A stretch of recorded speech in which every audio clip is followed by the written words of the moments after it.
Anyway, YouTube's live now. All right, Facebook, let's giddy up, let's go. Today, I want to talk about 3 ways that you might surprising that will help you re-engage with your life. As you know, I am your happiness coach, and one of the big things that can drop human happiness down is not living our purpose and living to a false identity that we think we should be existing in, because that is what life demonstrates to us.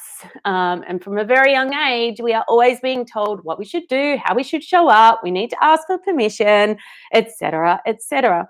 And my cat has decided to join me today. I'm sort of holding up my microphone cord and has the potential for tangles. That is Toya, the amazing. She's not looking too happy. Anyway, let's get back into re-engaging with life. Now, I am always divinely inspired with my content. Showers are great for coming up with ideas. And this popped up this morning because with alignment coming up, one of the things we do spend a bit of time on is actually having a look at your identity and what your purpose is. And if you're feeling unhappy, you need to re-engage. So here's 3 simple things that you can do that will help you to start really re-engage with living at a deeper level. So it's not going through the motions anymore, because going through the motions of life, that's not good enough anymore. Like, you've paid your dues, you're ready to live. So I would suggest, and there goes my cat, and there's cat fur flying everywhere. You may or may not be able to see it. And of course, today I'm wearing black. Anyway, the first one is have a look at your hobbies. If you're not doing any hobbies, if you're not doing things that are fun for the sake of fun, re-engage with your hobbies, re-engage and start doing a class. I'm considering starting up some craft and coaching classes, so look out for that. But if there was something that you loved doing when you were young or even in your 20s, that was fun, creative, inspired you, that made you feel alive, go do that. Go do that. Find a way to do it. You might be able to find free classes, Google it, look on YouTube.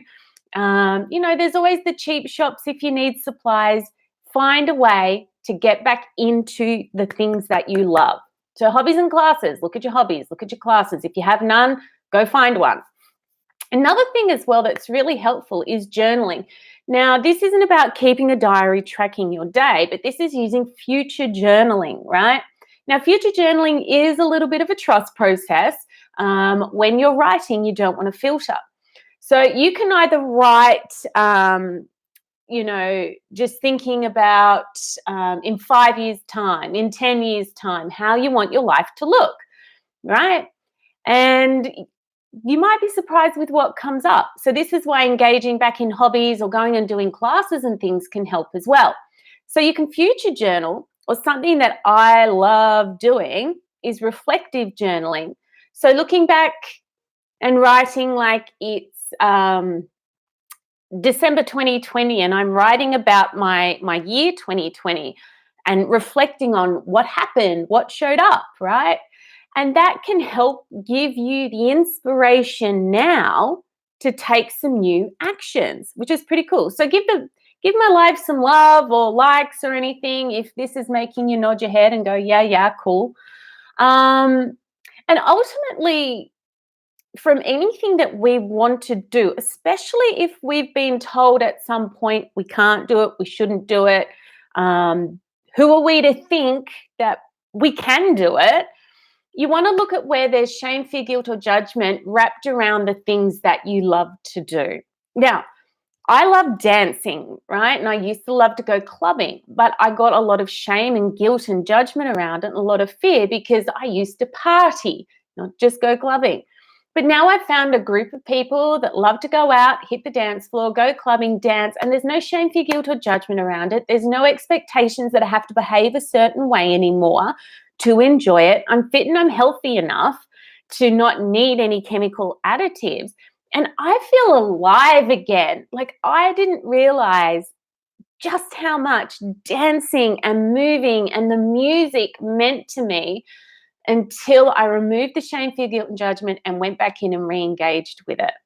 And with any of these things, if you want to draw on a spiritual law, have a look at the law of inspired action. Trust enough in yourself to know that, yes, this is good for me. This is what I want. This is perfect for me. I love this. It makes me feel good. Now, re-engaging with life, you might discover your whole purpose in life was to do X, Y, Z, and that's awesome. But these aren't necessarily things you have to monetize or turn into a business unless you want to. But seriously, there are too many out there people out there going through the motions of existing, and for whatever reason, you've stopped living. And when you stop living, that is the death of creativity, the death of inspiration, the death of joy, and the death of happiness. So find a way to welcome it back in. Give yourself permission. You are allowed to enjoy your life and have fun. And you don't have to follow anyone else's rule book about what that should mean to you. So these are the 3 ways. Remember what your hobbies were that you loved. Re-engage with your hobbies. Go and do classes if you need that, if there's a skill level involved in it. Do future journaling, or reflective future journaling, like reflecting on things like they've already happened. And look at the emotions that come up around it. Let go of the fear, let go of any guilt, shame, or judgment you have around it. And let's start re-engaging with life, and let's start living again. Woo! Yay! Now, if you have any questions about this, post them in the comments. If you've got a friend who's existing and not living, share this with them, tag them in the post, share it with your networks, do whatever you need to do. And if you want some help and support with this, alignment starts next week. Let's talk about that, because we get one life. So let's make it a good one. All right. So I'm going to end the live, go over to YouTube, in the YouTube. And sorry about the 30-second delay before I started the content on this, but YouTube was being a little slow today. All right. Have a good one, Book of Face fans and friends. And I will talk to you I'll talk to you tomorrow. Bye. And YouTube, let's end the live over here too. See ya.